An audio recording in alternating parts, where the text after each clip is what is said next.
8 history अध्याय 12 राष्ट्रीय आंदोलन 1885 से 1947। आपने पिछले अध्याय में पढ़ा कि भारत में अंग्रेजों का आगमन कैसे हुआ, उनके द्वारा जो प्रशासनिक व्यवस्था कायम की गई वो कैसे भारतीयों के लिए शोषणकारी सिद्ध हुई, उनके द्वारा कैसे अपना हित साधने के लिए भारत में सामाजिक, आर्थिक एवं शैक्षणिक सुधार का ताना बना बुना गया, जिसने भारत की आत्मनिर्भर व्यवस्था को तो समाप्त ही किया, सामाजिक एवं धार्मिक सद्भावना को भी समाप्त कर दिया। साथ ही शोषणकारी एवं विभेदकारी नीतियों ने 1857 के विद्रोह को भी जन्म दिया। आपने ऐसा महसूस किया हो कि भारतीयों में भारी असंतोष व्याप्त था। राष्ट्रवादी अब नहीं चाहते थे कि अंग्रेज भारत में बिना रोक टोक शासन करे।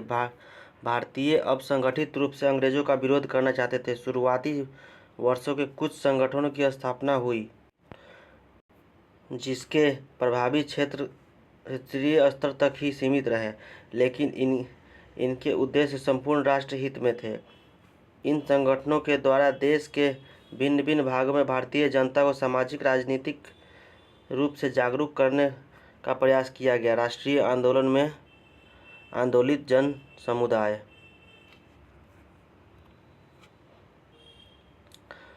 भारत के महत्वपूर्ण शुरुआती राजनीतिक संगठन 1851 से 52 तक। ब्रिटिश भारत के तीनों प्रोविंस में शुरू में अलग अलग 3 संगठनों का गठन हुआ, जिसके सदस्य मुख्यतः अंग्रेज और भारतीय जमींदार थे। बंगाल में ब्रिटिश इंडियन एसोसिएशन, मद्रास में मद्रास नेटिव एसोसिएशन और बम्बई में बम्बई एसोसिएशन। 1867 में पुनः सार्वजनिक सभा की स्थापना महादेव गोविंद रानाडे ने किया। इसके सदस्य मध्यम वर्गीय सामान्य लोग थे। 1876 में इंडियन एसोसिएशन की स्थापना सुरेंद्रनाथ बनर्जी द्वारा कलकत्ता में की गई। इसके सदस्य भी पढ़े लिखे आम लोग थे। 1878 में नेटिव प्रेस और पॉलिटिकल एसोसिएशन कॉन्फ्रेंस कलकत्ता का गठन। 1883 में अखिल भारतीय सम्मेलन में सुरेंद्रनाथ बनर्जी द्वारा कुछ पढ़े लिखे भारतीयों को बुलाया गया। 1884 मद्रास महाजन सभा का गठन किया गया। इसके अधिकांश सदस्य मध्यम वर्ग के लोग थे। 1885 Allahabad people's association, Mumbai presidency association स्थापना के सदस्य की मध्यम वर्ग के लोग थे। 28 दिसंबर 1885 भारतीय राष्ट्रीय कांग्रेस की स्थापना। भारतीय राष्ट्रीय कांग्रेस 28 दिसंबर 1885। 1850 के बाद राजनीतिक संगठन के जुड़े लोगों के मन में देश के प्रति एक सोच विकसित हुई। इन लोगों की नज़र भारत में निवास करने वाले सभी वर्ग, धर्म, जाति, भाषा एवं लिंग समूह के लोग भारतीय हैं और भारत इन भारतीयों का घर है। यहाँ के संसाधन एवं व्यवस्था पर भारतीयों का हक होना चाहिए। जब तक अंग्रेज यहाँ से बाहर नहीं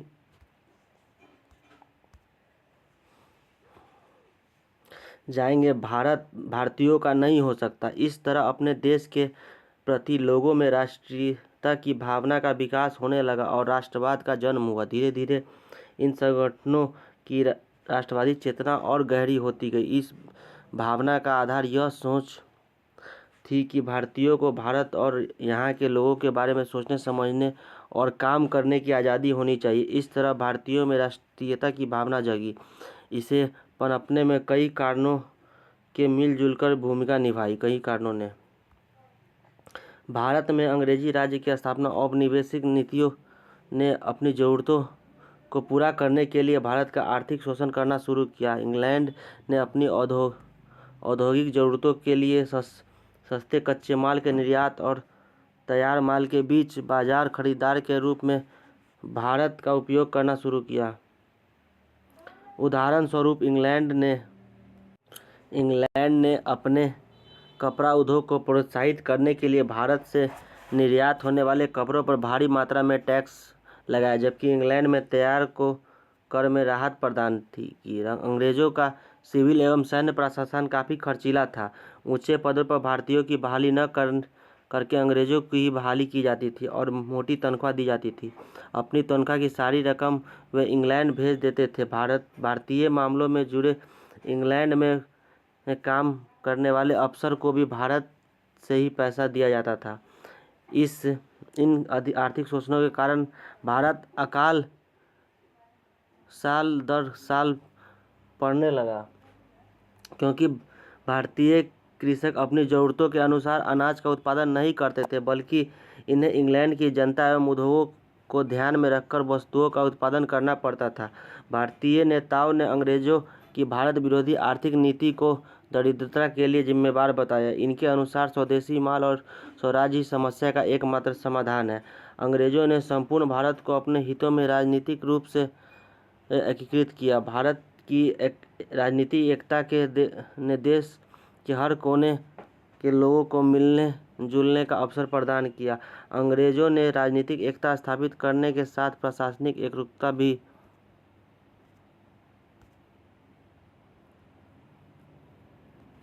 कायम की। समूचे भारत में एक ही तरह की न्याय एवं प्रशासनिक व्यवस्था स्थापित की। अंग्रेजों ने संपूर्ण भारत को सड़क, तार, रेलवे माध्यम से एक सूत्र में बांधा। परिवहन के साधनों एवं प्रशासनिक एकरूपता में अलग अलग जगहों पर रहने वाले को मिलने जुलने एवं ब्रिटिश प्रशासनों की शोषणकारी नीतियों पर विचार विमर्श का मौका दिया। फलस्वरूप भारत में राष्ट्रवाद की भावना को संगठित होने के लिए एक मंच मिला। अंग्रेजी शिक्षा भारत की आधुनिक राष्ट्रवाद की भावना को सशक्त बनाया। पाश्चात्य शिक्षा प्रणाली ने संपूर्ण भारत को एक बुनियादी बुद्धिजीवी वर्ग दिया, जो पाश्चात्य विचारों, स्वतंत्रता, समानता और भ्रातृत्व की भावना से प्रेरित था। अंग्रेजी भाषा के रूप में शिक्षित भारतीयों को एक संपर्क भाषा मिली, जिसके माध्यम से वे अपनी समस्या एवं विचारों से संपूर्ण भारत में एक दूसरे को अवगत करा सकते थे। अंग्रेजों के आगमन के पश्चात भारत में आधुनिक समाचार पत्रों का विकास हुआ। सस्ते समाचार पत्र लोगों तक पहुंचने लगे। धीरे धीरे भारतीय लोगों द्वारा समाचार पत्र छापे जाने लगे। इन समाचार पत्रों में अंग्रेजों को शोषणकारी नीतियों को उजागर किया। समाचार पत्रों के माध्यम से जब अंग्रेजों ने अत्याचार एवं शोषण का पर्दाफाश होने लगा, तो अंग्रेजों ने वर्नाकुलर प्रेस एक्ट 1878 के माध्यम से प्रतिबंधात्मक कार्रवाई की, ताकि इनका प्रसार रुक जाए। लेकिन प्रतिबंध के बावजूद भी भारतीय समाचार पत्र अपने मिशन में लगे रहे। अखबार अब लाखों लोगों तक पहुंचने लगा। अंग्रेजों ने शोषण के विरुद्ध समाचार पत्रों के जनमत बनाने का राष्ट्रीयता के प्रसार में मुख्य भूमिका अदा की। देसी भाषा वर्नाकुलर प्रेस एक्ट 1878 के द्वारा भारतीय भाषाओं में छपने वाले अखबारों पर प्रतिबंध लगा दिया गया। Indian Mirror, Bengali Kesari, Maratha Hindu, Patriot, Amrita Bazar Patrika इत्यादि अनेक अंग्रेजी समाचार पत्र भारतीय भाषा के समाचार पत्रों ने अंग्रेजों के कुकृत्यों को प्रकाशित तो किया ही साथ प्रतिनिधियों के द्वारा शासन की व्यवस्था, स्वतंत्रता एवं लोकतांत्रिक विचारों को आम लोगों के बीच लोकप्रिय बनाया। इस प्रकार भारतीय समाचार पत्र राजनीतिक प्रशिक्षण एवं राष्ट्रवादी विचारों के फैलाव में मुख्य हथियार के रूप में काम करने लगे। कुछ अंग्रेज विद्वान जैसे विलियम जोन्स, मैक्स मुलर आदि ने शोध एवं उत्खनन बाद प्राचीन भारतीय संस्कृति के समृद्ध एवं बहुमूल्य धरोहरों को उजागर करने के लिए सफल प्रयास किए। यूरोपीय विद्वानों ने वेद, उपनिषद आदि की व्याख्या से यह साबित करने का प्रयास किया कि भारतीय आर्य उसी मानव शाखा के लोग हैं जिनसे यूरोपीय जाति उपजी है। इससे भारतीयों में तो कुंठाग्रस्त थे आत्मविश्वास जगा। शिक्षित भारतीयों ने अपनी पुरानी परंपरा, रीति रिवाज एवं सामाजिक प्रथाओं को पुनः परीक्षण करना शुरू किया। इन लोगों ने भारतीय समाज की बुराइयों को दूर करने का भी प्रयास किया। उपरोक्त परिस्थितियों के आलोक में जब भारत में राष्ट्रवादी विचार एक आकार लेने लगी, तभी ICS में भर्ती होने की आयु घटाकर 21 से 19 कर दी गई, ताकि भारतीय शिक्षित युवक परीक्षा में शामिल ही न हो सके। भारतीय सशस्त्र अधिनियम बनकर भारत को नियंत्रित एवं प्रताड़ित करने का प्रयास किया गया। इन कार्यों ने अंग्रेजों के प्रतिपादक असंतोष को बढ़ा दिया। कई राजनीतिक संस्थाओं का जन्म हुआ एवं सरकार विरोधी आंदोलन चले। लॉर्ड रिपन ने जाति भेद पर आधारित न्यायिक असमानता को दूर करने का प्रयास किया। इसने इल्बर्ट बिल के माध्यम से भारतीय जिला एवं सत्र न्यायाधीश को भी वही शक्तियाँ तथा आधिकारिक प्रदान किए जो यूरोपीय न्यायालयों से मिले हुए थे। यह व्यवस्था यूरोपियों को पसंद नहीं आई। इन लोगों ने इल्बर्ट बिल का संगठित विरोध किया। फलतः कांग्रेस के संस्थापक सदस्य वायसराय को यह बिल पास लेना पड़ा। इस घटना ने यह सिद्ध कर दिया कि भारतीयों को यूरोपीय के बराबर दर्जा हासिल नहीं है। साथ ही साथ संगठित विरोध के बाद सरकार किसी निर्णय को वापस लेने के लिए बाध्य हो सकती है। इस प्रकार उपरोक्त सारे कार्यों एवं परिस्थितियों ने राष्ट्रवादी भावना के साथ एक राष्ट्रीय संगठन की आवश्यकता को अपरिहार्य बना दिया। फलतः 28 दिसंबर 1885 को भारतीय राष्ट्रीय कांग्रेस की स्थापना बम्बई के गोकुल दास कॉलेज के हॉल में भारत के विभिन्न भागों में 72 प्रतिनिधियों के द्वारा की गई।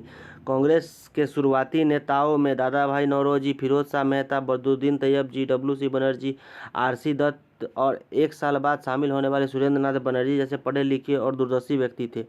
इन नेताओं ने दूरदर्शिता का परिचय देते हुए एओ हुम जैसे अवकाश प्राप्त अंग्रेज अधिकारी को अपना मुख्य संगठनकर्ता बनाया। कांग्रेस के शुरुआती दिन कांग्रेस अपने शुरू के दिनों में राष्ट्रीय चेतना के फैलाव का हर संभव प्रयास करना चाहती थी, क्योंकि अंग्रेज प्रशासन भारत को राष्ट्र के रूप में मानते ही नहीं थे। वे सिर्फ भारत को एक भौगोलिक शब्दावली के रूप में परिभाषित करते थे, क्योंकि भारत उनकी नज़र में अलग अलग धर्मों, संप्रदायों, जातियों एवं भाषा भाषियों का समूह था। कांग्रेसी नेताओं ने इसका खंडन नहीं किया, बल्कि सुरेंद्रनाथ बनर्जी, गोखले, तिलक आदि नेताओं ने भारत को बनता हुआ राष्ट्र बताया। कांग्रेस के नेताओं का मानना था कि भारत की सांस्कृतिक विभिन्नताओं को देखते हुए सावधानीपूर्वक राष्ट्रीय एकता की कोशिश की जाए। यह तय किया गया कि कांग्रेस का वार्षिक अधिवेशन बारी बारी से देश के भिन्न भिन्न हिस्सों में आयोजित किया जाएगा और अध्यक्ष उस क्षेत्र का न हो जहां अधिवेशन हो रहा हो। कांग्रेस ने यह तय किया कि किसी भी प्रस्ताव को पारित करने में अल्पसंख्यक के विचारों को ध्यान में रखा जाए तथा कौंसिल में उनकी निर्वाचन प्रतिनिधियों की संख्या आबादी के अनुपात में कम न हो। शुरुआती दौरे से ही राष्ट्रवादी नेता धर्मनिरपेक्षता के बल के पक्षधर थे। कांग्रेस यह भी चाहती थी कि राजनीतिक कार्यकर्ता संगठित होकर अखिल भारतीय स्तर पर अपनी गतिविधि चलाए। कांग्रेस के शुरुआती दिनों में बिहार के प्रतिनिधि कांग्रेस की स्थापना के समय बिहार से कोई प्रतिनिधि तो शामिल नहीं था, लेकिन कलकत्ता के दूसरे अधिवेशन 1886 में कुल 16,000 रुपये खर्च हुए, जिसमें 2500 रुपये का सहयोग अकेले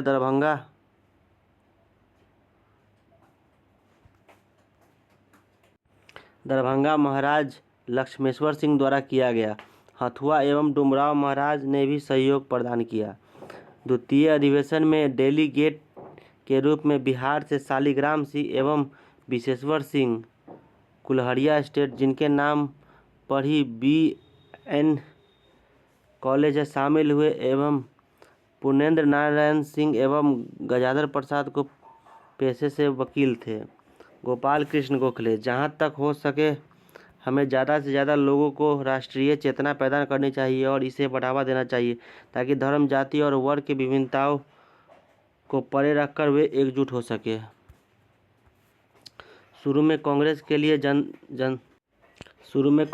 लिए जन आंदोलन, लामबंदी आदि चलाना नामुमकिन था। अतः इन्होंने राजनीतिक चेतना जगाने और जनमत बनाने के लिए मध्यम वर्गीय लोगों से संपर्क स्थापित किया, जो धीरे धीरे आम लोगों तक पहुंचा। दादा भाई नौरोजी हम यहाँ तक एक राजनीतिक संगठन के रूप में इकट्ठे हुए, ताकि यह अपनी राजनीतिक आकांक्षा से शासकों को अवगत करा सके।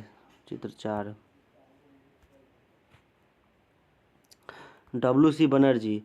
कांग्रेस का उद्देश्य भाईचारे के माध्यम से भारतीय जनता के बीच सभी तरह के जाति और वर्ग के क्षेत्र पूर्वाग्रहों को समाप्त करना और देश के लिए काम करने वालों के बीच भाईचारे और दोस्ती का और मजबूत करना है।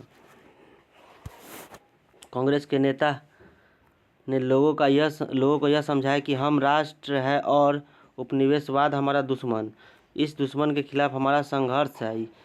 यह सही है कि उस समय के नेताओं ने ब्रिटिश शासन के खिलाफ कोई जन आंदोलन नहीं चलाया, लेकिन उन्होंने उपनिवेशवाद के कांग्रेस ने तत्कालिक राजनीतिक विचारधाराओं, सामाजिक वर्गों और समूहों को अपने साथ जोड़कर राष्ट्रवाद को आंदोलन के रूप में स्थापित किया। इस प्रकार कहा जा सकता है कि कांग्रेस ने अपनी प्रारंभिक अवस्था में लोकतांत्रिक एवं धर्मनिरपेक्ष आंदोलन की आधारशिला रखी। जनता में राजनीतिक चेतना पैदा करने के लिए उसे राजनीतिक रूप से शिक्षित किया। अपने प्रथम 20 वर्षों में कांग्रेस ने आंदोलन की जमीन तैयार करने का काम किया। स्वराज्य की चाहत। 19वीं सदी के अंतिम दशक आते आते कांग्रेस के बहुत सारे नेता ब्रिटिश विरोधी राजनीतिक और तरीकों के असहमत दिखने लगे। वे कांग्रेस की प्रार्थना और प्रतिवेदन की नीति के प्रबल विरोधी थे। इस तरह विचारधारा का नेतृत्व बंगाल के बिपिन चंद्र पाल, पंजाब में लाला लाजपत राय तथा महाराष्ट्र में बाल गंगाधर तिलक कर रहे थे। इन्होंने प्रार्थना निवेदन की कि बाजार रचनात्मक कार्यों एवं आत्मनिर्भर पर जोर दिया जाए। इन्हें अंग्रेजों की न्यायिक एवं नेक इरादों पर कोई भरोसा नहीं था। लाल बाल पाल।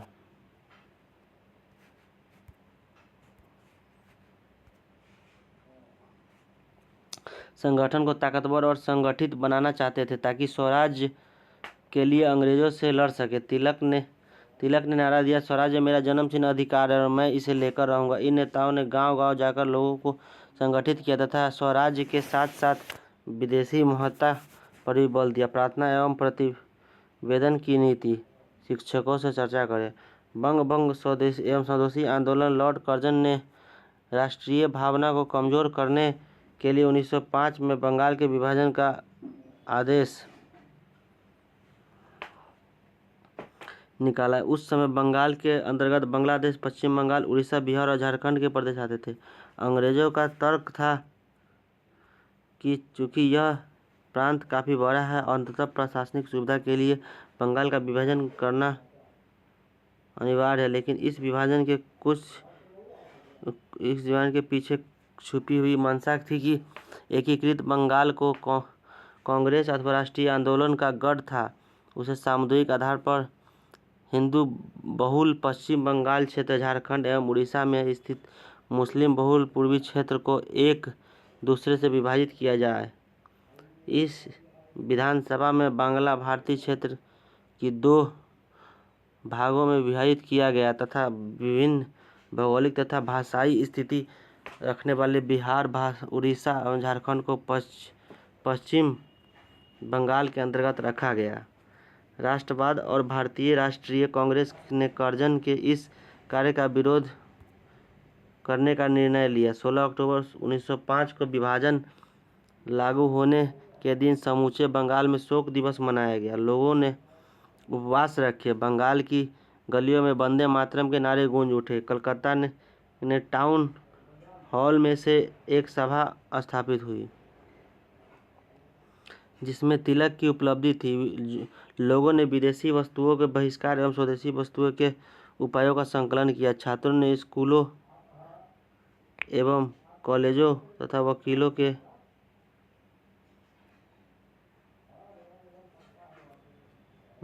के न्यायालयों का बहिष्कार किया। स्वदेशी आंदोलनों में महिलाओं ने भी बढ़ चढ़कर भाग लिया। स्वदेशी आंदोलन को देश के कोने कोने में राष्ट्रवादियों ने फैलाने का निर्णय लिया। बंगाल से बाहर स्वदेशी आंदोलन का नेतृत्व तिलक और लाला लाजपत राय के हाथों में था। सरकार ने दमन का सहारा लिया। आम सभाओं पर प्रतिबंध लगा दिए, अखबारों पर जुर्माना लगाया गया और राष्ट्रीय नेताओं को गिरफ्तार किया गया। तिलक को राजद्रोह के आरोप में 6 वर्षों के लिए कारावास की सजा दी गई। आंदोलन धीरे धीरे कमजोर पड़ता गया, लेकिन युवा राष्ट्रवादियों में आक्रोश बरकरार रहा। ये लोग अंग्रेज अफसरों की हत्या करके उनके दमन का जवाब देना चाहते थे। सांप्रदायिक का बीजारोपण। अंग्रेजों ने बंगाल के विभाजन के प्रयोग में लाई गई सांप्रदायिकता की नीति को आगे बढ़ाते हुए 1906 में मुसलमान जमींदारों को एवं नवाबों द्वारा ढाका के उपस्थित ऑल इंडिया मुस्लिम लीग के गठन में भरपूर मदद की। लीग ने बंगाल विभाजन को जायज़ बताया। लीग ने मुसलमानों के लिए अलग निर्वाचन मंडल की मांग की, जिसे 1919 में सरकार ने मान लिया। आरक्षित सीट से चुनकर आने वाले मुस्लिम प्रतिनिधि सिर्फ अपने को ही समुदाय के लोगों के लिए हित एवं स्वार्थ की बात कर रहे थे। इसी समय पंजाब में हिंदू सभा नामक राजनीतिक दल का गठन किया गया। इसका विस्तार हिंदू सभा के रूप में 1915 में किया गया। दोनों दल परस्पर विरोधी विचारधारा रखने वाले थे, जिससे आगे चलकर भारतीय राष्ट्रीय आंदोलन सांप्रदायिक विचारों में कमजोर हुआ। आदिवासी क्रांतिकारी। ब्रिटिश सत्ता से असंतुष्ट युवा वर्ग में आज अतिवादी विचार भी पनपने लगा। यह युवा क्रांतिकारी आवश्यकता पड़ने पर हिंसा का रास्ता अपनाते को भी तैयार थे। खुदीराम बोस राष्ट्रीय आंदोलन में बम की राजनीति का प्रारंभ करने वाला प्रथम क्रांतिकारी था। इनके पहले उद्देश्य की प्राप्ति के लिए क्रांतिकारियों द्वारा पिस्तौल का इस्तेमाल किया जा रहा था। खुदीराम बोस का मकसद आज़ादी के लिए संघर्ष करने वालों को यातना देने वाले अंग्रेजों अधिकारियों को सबक सिखाना था। खुदीराम बोस मुजफ्फरपुर के जिला न्यायाधीश D.H. किंग्सफोर्ड की हत्या की जिम्मेवारी इन्हें दी गई। उन्होंने गलती में किंग्सफोर्ड की जगह प्रिंगले कैनेडी की बग्घी पर 30 अप्रैल 1908 में बम फेंक दिया। बग्घी में सवार कैनेडी की बेटी घटना स्थल पर ही मर गई और अस्पताल में कैनेडी की पत्नी ने दम तोड़ दिया। खुदीराम बोस रातों रात मीलों पैदल चलकर बैनी रेलवे स्टेशन पहुंचे। कुछ लोगों द्वारा इस घटना का चर्चा चल रहा था, जिस पर खुदीराम बोस अचानक बोल पड़े, क्या किंग्सफोर्ड नहीं मरा? वहां के लोगों को इस पर शक हुआ और ये पकड़े गए। मुकदमा चलाकर इन्हें 11 अगस्त 1908 को फांसी दे दी गई। मुजफ्फरपुर बम कांड से एक नई राजनीतिक चेतना का प्रारंभ हुआ। इस घटना के संबंध में 22 जून 1908 को केसरी के संपादकीय में तिलक ने लिखा कि 1897 को जब पूना में प्लेग कमिश्नर रैंड की हत्या चापेकर बंधुओं द्वारा की गई, उसके द्वारा मुजफ्फरपुर बमकांड विस्फोटक की घटना तक कोई ऐसा महत्वपूर्ण काम नहीं हुआ था जो अधिकारियों का ध्यान प्रजा की तरफ खींचे। दोनों घटनाओं में काफ़ी अंतर है। अगर काम को साहसपूर्ण सही अंजाम देने की दृष्टि से देखा जाए तो चापेकर बंधुओं के काम को बंगाल की घटना से श्रेष्ठतर मनाना होगा। चापेकर बंधु और बंगाल के क्रांतिकारियों द्वारा की गई हत्याएं साधारण हत्याओं से भिन्न थी, क्योंकि अंजाम देने वाले समझते थे कि वे राष्ट्रहित में महत्वपूर्ण कार्य कर रहे हैं। यद्यपि मुजफ्फरपुर और पूना की दोनों घटनाओं का उद्देश्य एक ही था, लेकिन मुजफ्फरपुर की घटना का दृष्टिकोण व्यापक था, क्योंकि पूना के प्लेग कमिश्नर की हत्या का कारण पूना की अर्थव्यवस्था और अत्याचार था, जबकि मुजफ्फरपुर की घटना का कारण बंगाल का विभाजन था। पृथक निर्वाचन मंडल। किसी खास धर्म जाति के लोगों का चुनाव अपने जाति या धर्म के लोगों द्वारा किया जाना। सांप्रदायिकता। किसी संप्रदाय द्वारा अपने राजनीतिक स्वार्थों की प्राप्ति के लिए धार्मिक भावनाओं का इस्तेमाल। गांधी का आगमन। दक्षिण भारत में सत्याग्रह का सफल प्रयोग करने के बाद महात्मा गांधी 1915 में भारत लौटे। गांधी जी ने अंग्रेजों की नस्लभेदी नीति के खिलाफ अहिंसक आंदोलन चलाकर दक्षिण अफ्रीका के लोगों के हक की लड़ाई लड़ी। दक्षिण अफ्रीका में उनके संघर्ष एवं उनकी सफलता ने भारत में उन्हें काफ़ी लोकप्रिय बना दिया। दक्षिण अफ्रीका में गांधी जी। सत्याग्रह। शोषण एवं अन्याय के विरुद्ध अहिंसक तरीके से न्याय की मांग। नस्ल भेद। शारीरिक रंग एवं बनावट के आधार पर लोगों के बीच भेदभाव। गांधी जी ने तत्कालीन परिस्थितियों को समझने के लिए पूरे देश का दौरा किया और साबरमती आश्रम अहमदाबाद को स्थापित किया। गांधी जी के आगमन के समय भारत में होम रूल लीग आंदोलन पूरे जोर पर था, लेकिन वे इनमें शरीक नहीं हुए। वे होम रूल लीग आंदोलनकारियों के इस विचार के विरोधी थे कि अंग्रेजों के लिए कोई भी मुसीबत उनके लिए अवसर है। इसी रणनीति के तहत होम रूल आंदोलन छेड़ा गया। गांधी जी नरमपंथी राजनीति में भी आस्था नहीं रखते थे। गांधी जी सिर्फ सत्याग्रह में विश्वास रखते थे। वे किसी भी संगठन में अपनी शर्तों पर शामिल होना चाहते थे। भारत में सत्याग्रह का प्रथम प्रयोग चंपारण। गांधी जी राष्ट्रीय आंदोलन की मुख्य धारा से जुड़ने के पहले स्थानीय समस्याओं को लेकर चंपारण, बिहार, अहमदाबाद और खेड़ा आंदोलन को नेतृत्व किया। चंपारण का और खेड़ा के तो किसानों का आंदोलन था, लेकिन अहमदाबाद आंदोलन औद्योगिक मजदूरों से संबंधित था।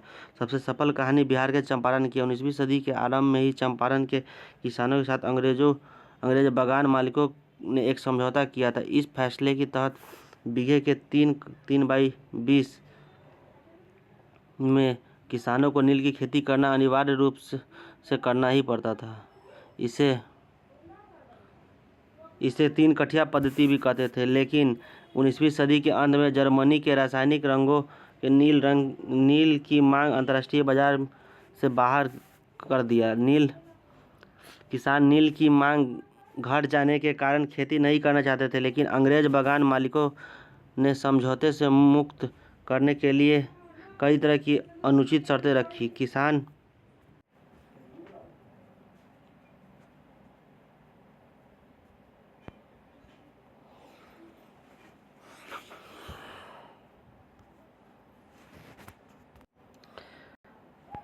कमेटी गठित की, जिसकी सदस्यता गांधी जी को भी बनाया। गांधी जी आयोग को समझाने में सफल रहे। तकनीकी 3 कठिया व्यवस्था समाप्त हो तथा बगान मालिकों द्वारा अवैध रूप से वसूली रकम वापस की जाए। बगान मालिक 25% रकम वापस करने पर सहमत हुए। गांधी जी मान गए, क्योंकि इनकी नज़र में यह भी बगान मालिकों के लिए बहुत बड़ी बेइज्जती थी। शर्मिंदगी से 1 दशक के अंदर ही बगान मालिक चंपारण छोड़कर चले गए। चंपारण की सफलता के बाद अहमदाबाद के मजदूरों ने भी मदद मांगी। वे विश्व युद्ध के कारण बढ़ती महंगाई को लेकर वेतन वृद्धि की मांग कर रहे थे, लेकिन मिल मालिक मजदूरों की मांग पर ध्यान नहीं दे रहे थे। गांधी जी ने शांतिपूर्ण हड़ताल का सुझाव दिया, लेकिन बगैर वेतन के मजदूर लंबे समय तक हड़ताल नहीं कर सकते थे। इस परिस्थिति में गांधी जी ने स्वयं भूख हड़ताल पर बैठने का निर्णय लिया। गांधी जी की भूख हड़ताल से घबराकर मिल मालिकों ने मजदूरों को वेतन बढ़ाने का निर्णय लिया। गांधी जी ने भारतीय राष्ट्रवादियों को सत्याग्रह का शस्त्र दिया। शांतिपूर्वक हड़ताल और उपवास के माध्यम से अंग्रेजी साम्राज्यवाद का राष्ट्रवादियों ने डटकर मुकाबला किया। मोतिहारी में अपने प्रवेश पर कमिश्नर द्वारा पाबंदी लगाए जाने से संबंधित सरकारी आदेश के उत्तर में मोतिहारी जिले अधिकारी 6 अप्रैल 1917 को गांधी जी ने अपने पत्र में स्पष्ट शब्दों में कहा कि सार्वजनिक हित और जिम्मेदारी की भावना में विश्वास रखते हुए उनके लिए चंपारण जिला छोड़ना संभव नहीं है और सरकारी आदेश के उल्लंघन के लिए सरकार उन्हें जो भी सजा देगी उसे मानने के लिए सहर्ष तैयार है। रॉलेट सत्याग्रह। राष्ट्रीय आंदोलन में प्रवेश के साथ ही जहां गांधी जी ने चंपारण, खेड़ा और अहमदाबाद के आंदोलन के माध्यम से लोगों को विरोध के लिए सत्याग्रह का आदेश दिया, वहीं प्रथम विश्व युद्ध के बाद उपजे असंतोष को दबाने के लिए अंग्रेजों ने दमन का सहारा लिया। जलियांवाला बाग हत्याकांड। इन्होंने मार्च 1919 में रॉलेट एक्ट नामक कानून बनाया, जिसमें संदेह के आधार पर किसी व्यक्ति को अनिश्चित समय के लिए गिरफ्तार किया जा सकता था। गांधी जी ने रॉलेट एक्ट के विरोध में 6 अप्रैल 1919 को राष्ट्रीय अपमान दिवस मनाने का निर्णय लिया। राष्ट्रव्यापी विरोध एवं प्रदर्शन हुए। इसी क्रम में पंजाब के 2 नेताओं सैफुद्दीन किचलू एवं सत्यपाल को गिरफ्तार कर लिया गया। पंजाब के लोग विरोध प्रदर्शन के लिए 13 अप्रैल 1919 को बैसाखी के दिन को बड़ी संख्या में जलियांवाला बाग अमृतसर में जमा हुए। लोग सभा कर रहे थे कि पुलिस ने बिना चेतावनी के भीड़ पर गोली चलाना शुरू कर दिया। सैकड़ों लोग मारे गए एवं हजारों की संख्या में घायल हुए। सारे देश में इस घटना ने लोगों को आंदोलित कर दिया। खिलाफत और असहयोग, मोहम्मद अली और शौकत अली। प्रथम विश्व युद्ध के पराजय के बाद तुर्की के खलीफा को पद से हटा दिया गया।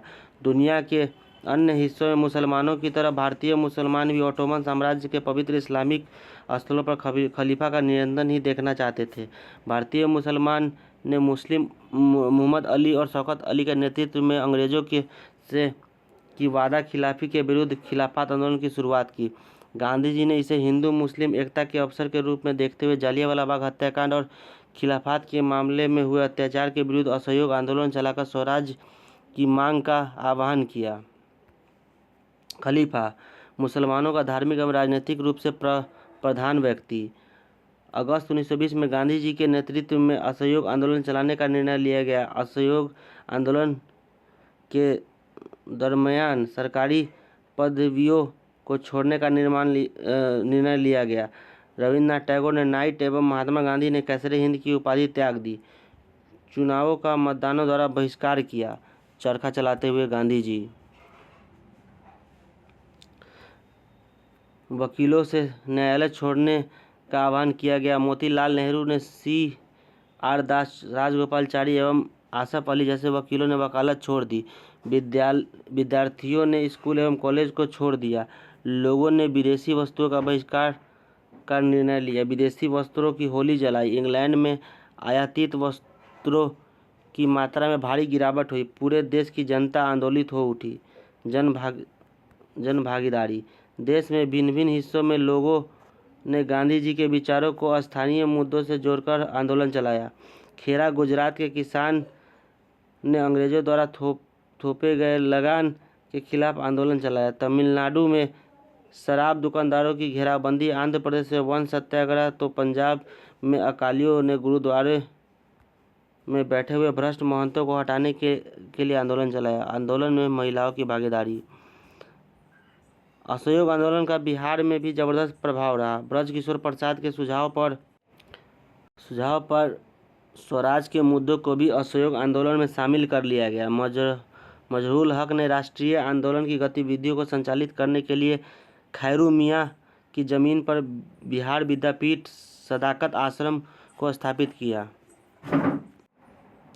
मजहरूल हक ने असहयोग के कार्यक्रम के प्रचार एवं हिंदू मुस्लिम एकता कायम करने के उद्देश्य से दी मदरलैंड नामक अखबार सदाकत आश्रम से निकाला। मजहरूल हक 22 दिसंबर 1921 को ब्रिटिश युवराज का पटना में आगमन हुआ। उस दिन शहर में हड़ताल मनाई गई। असहयोग आंदोलन अपने चरमोत्कर्ष पर था। आते आते हिंसक हो गया। 5 फरवरी 1922 को आंदोलनकारियों की भीड़ ने चौरा चौरी पुलिस थाना उत्तर प्रदेश पर हमला करके 22 पुलिसकर्मियों को जिंदा जला दिया। गांधी जी हिंसक आंदोलन के खिलाफ थे। फलतः इन्होंने 6 फरवरी 1922 को आंदोलन समाप्ति की घोषणा कर दी। झंडा सत्याग्रह का प्रारंभ 13 अप्रैल 1923 से शुरू हुआ, जब अंग्रेजी प्रशासन ने लोगों को झंडा लेकर चलने से रोक दिया और कांग्रेसियों ने हुक्म मानने से इनकार करते हुए नागपुर में सत्याग्रह करने का निश्चय किया। न्यायाधीश के मनाही पर भी डीएसपी ने भीड़ पर हमला बोल दिया। कई लोग गिरफ्तार किए गए। जमनालाल बजाज कमेटी ने 1 मई 1923 से झंडा सत्याग्रह करने का निश्चय लिया। इस सत्याग्रह में देश के अन्य हिस्सों के साथ साथ बिहार के लोग भी गए। यह आंदोलन 109 दिनों तक चला।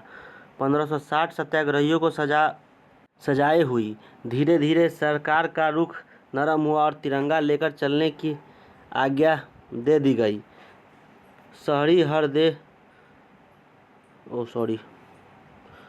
शहीद हरदेव ने तिरंगे के सम्मान में शहादत दी। नागपुर झंडा सत्याग्रह देश के कोने कोने से सत्याग्रही पहुंचने लगे। बिहार से सत्याग्रहियों को भेजने की जिम्मेवारी राजेंद्र बाबू की थी। बिहारी सत्याग्रहियों के जत्थे में एक युवक हरदेव नारायण सिंह भी थे, जो पटना जिला के अकबरपुर पालीगंज पथ पर अविकसित गांव तोरनी के रहने वाले थे। वे परिवार छोड़कर अपने साथी अवध बिहारी सिंह, व्यास सिंह, हरदेव सिंह आदि के साथ नागपुर पहुंचे।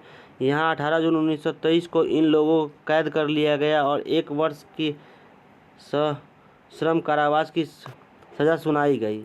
खान पान की कठिनाइयों के कारण इनका स्वास्थ्य बिगड़ने लगा।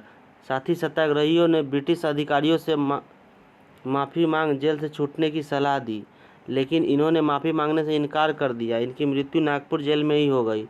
उस समय राजेंद्र बाबू भी उस जेल में बंद थे। हरदेव नारायण सिंह का शव राजेंद्र बाबू, सरदार पटेल, चित्तरंजन दास आदि को सौंपा गया।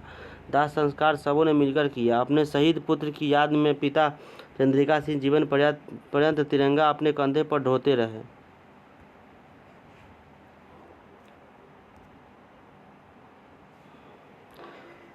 अगली लड़ाई की तैयारी में असहयोग आंदोलन की समिति 1922 के बाद कांग्रेस का अधिवेशन गया में संपन्न हुआ। गांधी जी ने अपने अनुयायियों को सुदूर देहातों में रचनात्मक कार्य के लिए करने का आदेश दिया, जबकि चित्तरंजन दास और मोतीलाल नेहरू जैसे नेताओं ने पार्टी को परिषद के चुनाव में भाग लेने का पक्ष लिया। इनका तर्क था कि परिषद के माध्यम से सरकार की नीतियों को प्रभावित करना चाहिए। इसी बिंदु पर मतभेद के कारण चित्तरंजन दास और मोतीलाल नेहरू ने फरवरी 1923 में स्वराज दल का गठन किया। पटना में ही इसकी आरंभिक बैठक हुई, लेकिन बिहार में डॉक्टर राजेंद्र प्रसाद आदि के प्रभाव के कारण स्वराज दल असफल रहा। असहयोग आंदोलन के स्थगन के बाद जनता के बीच अपरिज असंतोष का भावना लाभ उठाने के उद्देश्य से भारतीय कम्युनिस्ट पार्टी एवं राष्ट्रीय स्वयंसेवक संघ RSS का गठन हुआ। क्रमशः एक पार्टी सरबराह जनसाधारण वर्ग की प्रतिनिधि थी, तो दूसरी खुद को हिंदूवादी और उग्रवादी संगठन मानती थी। इस दौरान सरदार भगत सिंह जैसे क्रांतिकारी राजभक्तों ने हिंदुस्तान सोशलिस्ट रिपब्लिकन आर्मी का गठन किया। इसी दशक के अंतिम वर्ष में जवाहरलाल नेहरू की अध्यक्षता में पूर्ण स्वराज का प्रस्ताव भी पारित किया गया। 26 जनवरी 1930 को लाहौर में रावी नदी के तट पर स्वतंत्रता दिवस मनाया गया। बॉम्ब आउटरेज इन बहरे कानों को सुनाने के लिए धमाकों की जरूरत होती है। इनकलाब जिंदाबाद। चित्र नंबर 16।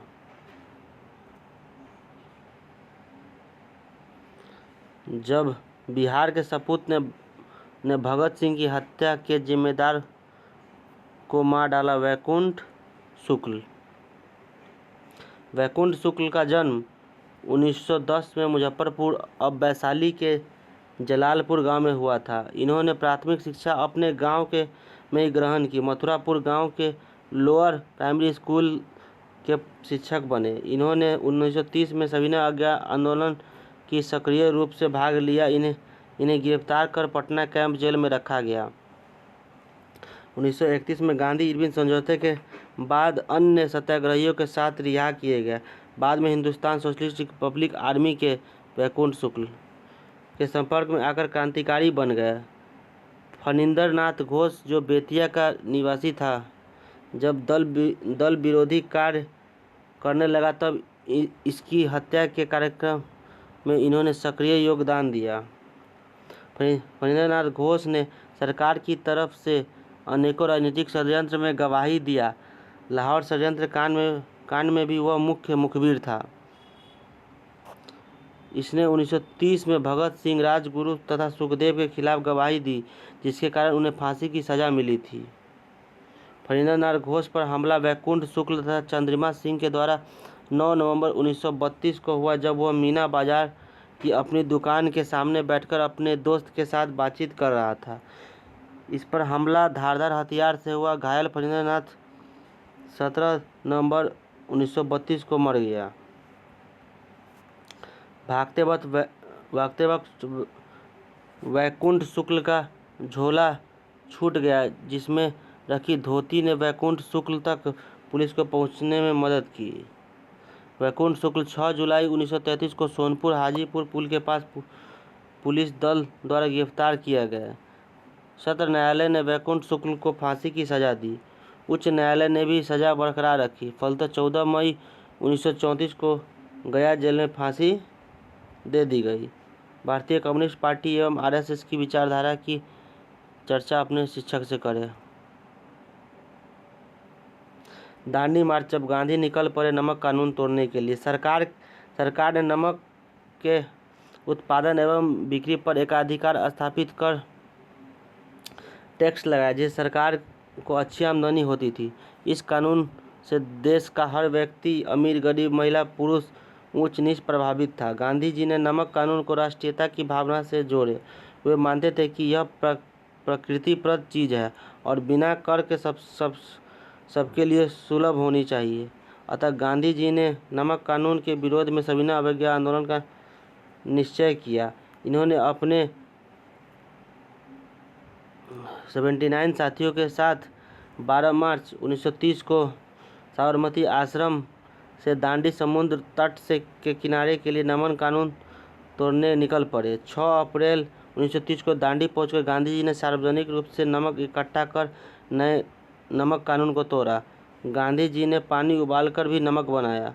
देखते ही देखते यह आंदोलन पूरे देश से फैल गया। इस आंदोलन में किसान, महिलाओं एवं आदिवासियों ने बढ़ चढ़कर हिस्सा लिया। सरकार के दमनात्मक कार्रवाई करते हुए हजारों सत्याग्रही को जेल में डाल दिया, लेकिन उन्हें भी अब जनता की ताकत का एहसास होने लगा था। फलस्वरूप 1935 में प्रांतीय स्वतंत्रता अधिनियम के द्वारा प्रांतों में लोकप्रिय सरकार के गठन का प्रावधान किया गया। इसी प्रावधान के तहत तत्कालीन 11 प्रांतों में से 7 प्रांतों में 1937 में कांग्रेस चुनी गई हुई सरकार बनी। प्रांतीय स्वतंत्रता। संघ के अंदर रहते हुए अपने राज्य क्षेत्र में जनहित में स्वतंत्र निर्णय लेने का अधिकार। 2 वर्षों के बाद द्वितीय विश्व युद्ध छिड़ जाने के कारण कांग्रेस ने युद्ध के बाद भारत को आज़ाद कराने की शर्त पर युद्ध में सहयोग की बात की, लेकिन अंग्रेजी सरकार यह बात नहीं मानी, जिससे 1939 में कांग्रेसी सरकार ने इस्तीफा दे दिया। अंग्रेजों भारत छोड़ो 1942।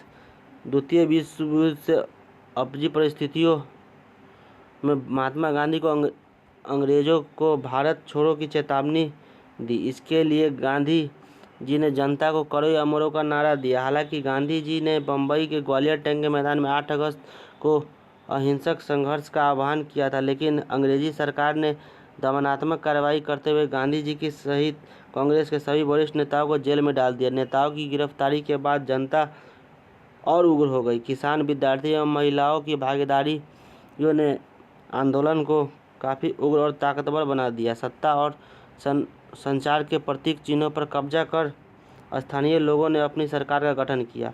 बिहार में 80 थानों पर जनता का कब्जा हो गया।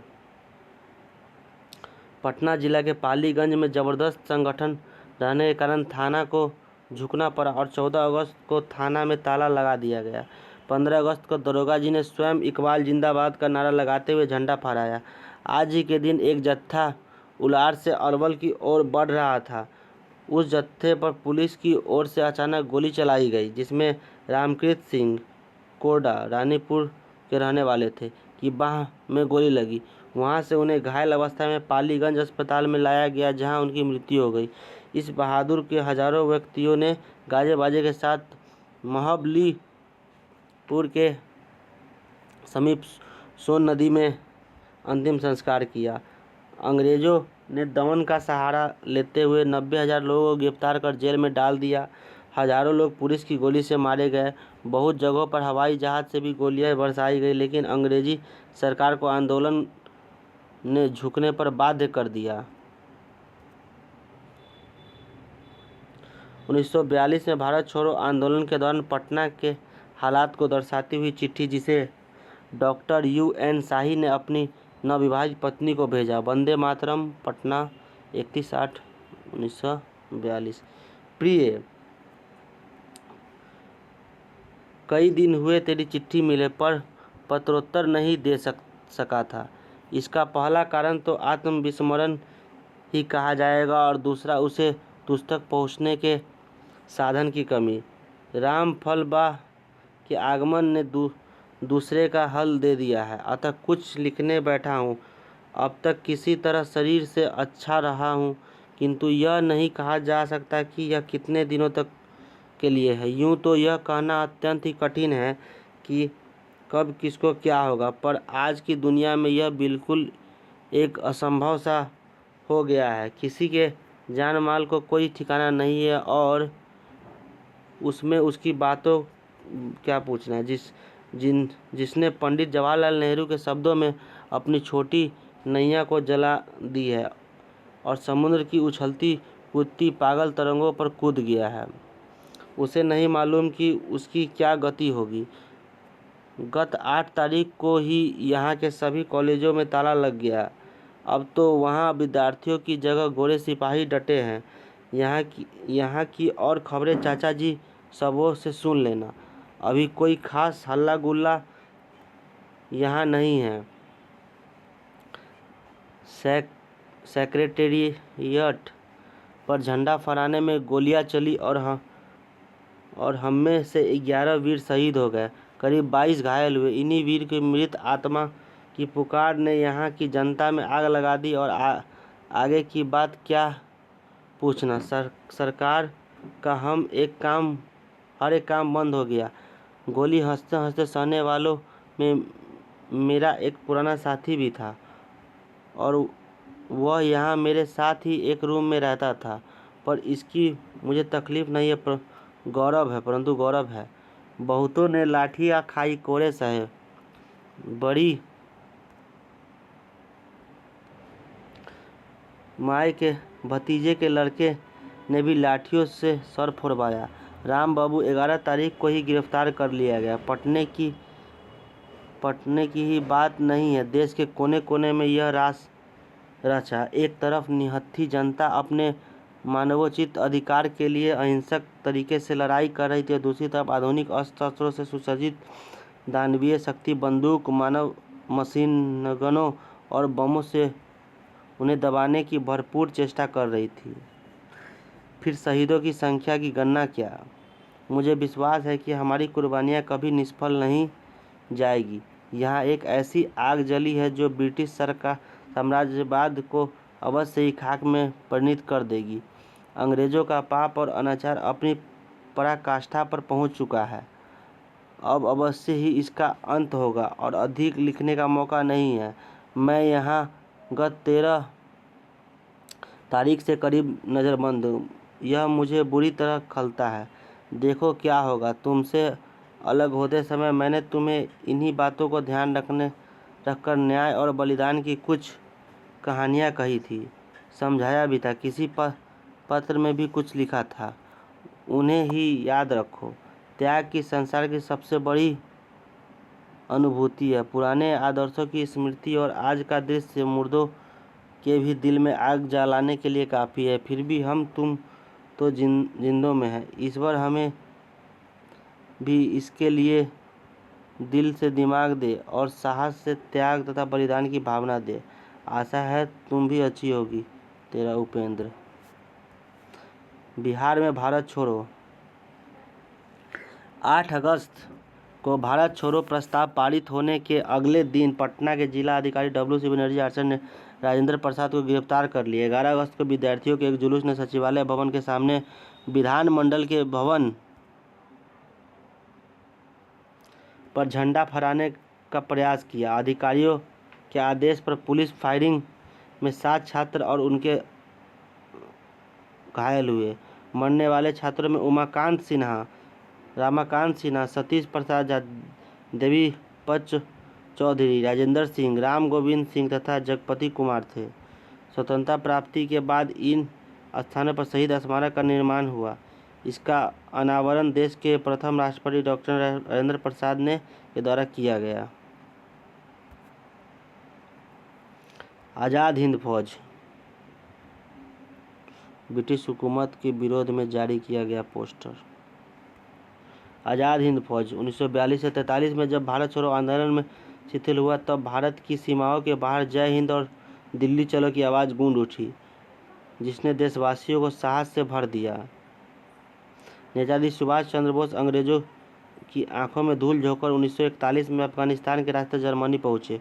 वहां से जापान गए और जुलाई 1943 को आज़ाद हिंद फौज को फिर से संगठित किया।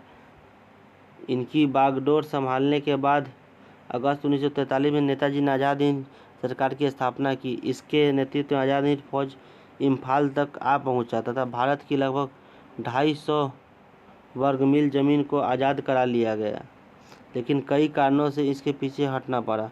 हिरोशिमा और नागासाकी पर अणुबम गिराए जाने के बाद जापान के साथ साथ आज़ाद हिंद फौज को भी आत्मसमर्पण करना पड़ा। सेना के अफसरों को बंधक बनाकर उन पर मुकदमा चलाने का निश्चय किया गया। सबसे पहले 3 वरीय अफसर शाहनवाज, ढिल्लन और सहगल पर मुकदमा चलाया गया। इन अफसरों के बचाव में कांग्रेस आगे आई और देश के बड़े बड़े बैरिस्टरों जिनमें भूलाभाई देसाई, डॉक्टर काटजू, डॉक्टर तेज बहादुर सप्रू, जवाहरलाल शामिल थे, निःशुल्क मुकदमा लड़ा। पूरे देश में इन वीरों के समर्थन ने प्रदर्शन किए। नेताजी सुभाष चंद्र बोस और सैन्य अधिकारी के साथ। फिर भी इन्हें जजों ने इन्हें दोषी ठहराते हुए मृत्यु दंड की सज़ा सुनाई, लेकिन अंग्रेजी सरकार को देश के वातावरण को देखते हुए इतनी हिम्मत नहीं हुई कि इन्हें फांसी दे सके। तीनों जनरल रिहा कर दिए गए। बाद में आज़ाद हिंद फौज और लोग भी रिहा किया गया। आज़ाद हिंद फौज का राष्ट्रीय गीत यह था: शुभ सुख चैन की वर्षा बरसे, भारत भाग्य है जागा, पंजाब सिंध गुजरात मराठा द्रविड़ उत्कल बंगा, चंचल सागर विंध्य हिमाचल, नीला जमुना गंगा, तेरे नित गुरु गाए, तुझसे जीवन पावे, सब नित पाए आशा, सूरज बनकर जग पर चमके, भारत नाम सुभागा। जय हो जय हो जय हो जय भारत जय हो, शुभ की दिल से प्रीत बसाए तेरी मीठी वाणी। हर सूबे के रहने वाले, हर मजहब के प्राणी, सब भेद और फर्क मिटा के सब गोद में तेरे आके गुथे प्रेम की माला, सूरज बनकर जग पर चमके, भारत नाम सुभागा। सुबह सवेरे पंख परवेज तेरे ही गुन गावे, बस भारी भरपूर हवाएं जीवन के ऋतु लावे, सब मिलकर हिंदी पुकारे, जय आज़ाद हिंद के नारे, प्यारा देश हमारा सूरज बनकर जग पर चमके, भारत ना सुभागा। व्यंग्य चित्र में जिसे गांधी जी के संपूर्ण देश के भार अपने कंधों पर लिया हुआ। जनता राज का लक्ष्य। अगस्त क्रांति में 80 थानों पर जनता का कब्जा हुआ। उसमें 45 थाने क्षेत्रों में 1 से 2 महीने तक चला जनता राज, अपनी शासन व्यवस्था और अपने कानून। जनता द्वारा दृष्टिकोण था कि गांव की रक्षा का प्रबंधन हो सके, आपसी झगड़े निपटाए जाए, मुकदमा बाजी रोकी जाए, गरीब और भूखों के लिए खाने पाने का इंतजाम किया जाए। जनता राष्ट्र का स्पष्ट लक्ष्य थी। अधिकार का उपयोग इस ढंग से करना चाहिए कि जनता संतुष्ट सबल बने और क्रांति की साधना करे। स्वतंत्रता के साथ साथ विभाजन, राष्ट्रीय आंदोलन जैसे संगठित होकर स्वतंत्रता की ओर बढ़ा। अंग्रेजों ने फूट डालो और राज करो की नीति का सहारा लिया। मुस्लिम की स्थापना के साथ उनकी हर नाजायज मांग भी मानी जाती ताकि दोनों मुख्य संप्रदायों हिंदू और मुस्लिम के बीच वैमनस्य की भावना बढ़े। अंग्रेजी शासन ने अल्पसंख्यकों के लिए पृथक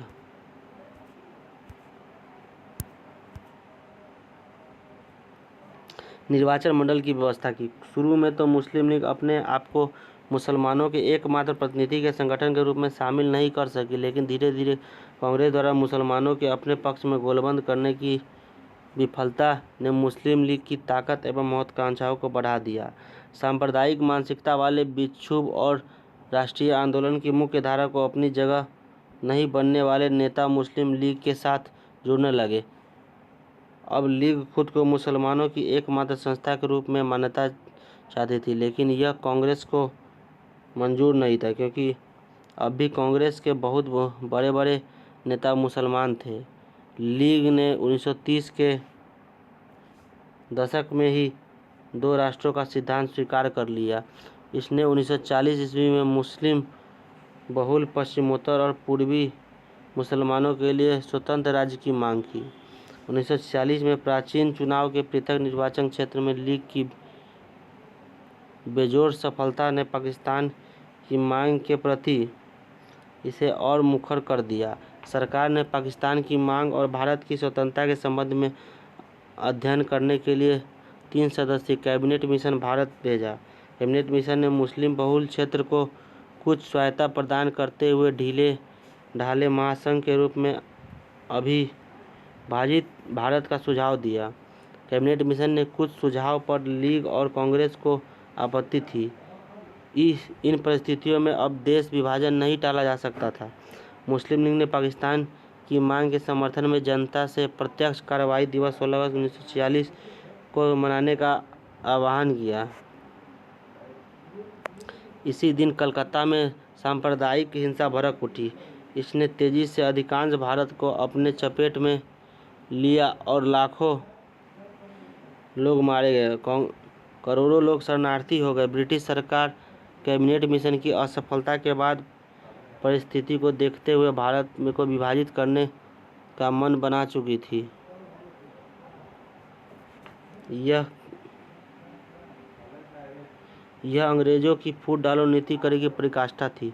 अपने इस उद्देश्य की पूर्ति हेतु सरकार ने लॉर्ड माउंटबेटन को भारत भेजा। माउंटबेटन ने भारतीय स्वतंत्रता अधिनियम 1947 प्रावधानों के अनुसार भारत की विभाजित करते हुए 14 अगस्त 1947 को पाकिस्तान एवं 15 अगस्त 1947 को भारत को स्वतंत्र किया। हमारे राष्ट्रीय नेता को इसे स्वीकार करना पड़ा। विभाजन के बाद भारत का भूगोल बदल गया। कुछ समय के लिए नफरत पूर्ण माहौल बन गया। इस तरह स्वतंत्रता हमारे लिए आनंद से ज़्यादा पीड़ा लेकर आई थी। धीरे धीरे हमारी राष्ट्रीय नेताओं ने सूझबूझ में परिस्थितियों पर विजय पाई और भारत एक समृद्ध, सशक्त एवं आदर्श लोकतंत्र की ओर कदम बढ़ाने लगा। आज़ादी का जश्न मनाते हुए हमारे नेता